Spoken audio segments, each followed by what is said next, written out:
Сәлеметсіз бе? Айтыңызшы, қандай дертпен бізге хабарласқан едіңіз? 10-15 жыл бұрын осына простатит ауруымен ауырған едім. Больницаларға көрініп емделдім, өте нәтиже өте жақсы болмады. Оның үстіне 2-3 жыл болды осы. Енді жаңағыдай жыныстық қатынас қиындау болып ауырдым.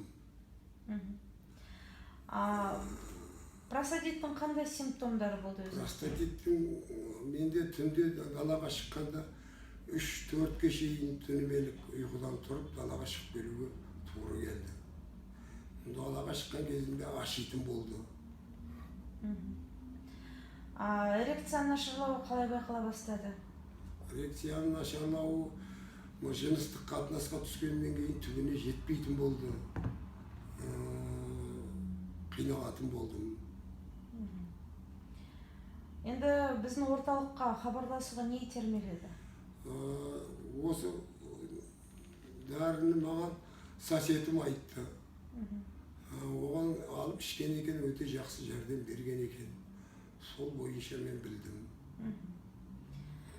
Өзіңіздің Лавистраль Фортоның 2 айлық курсын іштіңіз.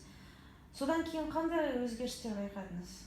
Өзгерістер өте жақсы, түнемелік далаға бір шыған болмаса шықпайтын да болдым. Өте жыныстық қатынасым өте жақсарды.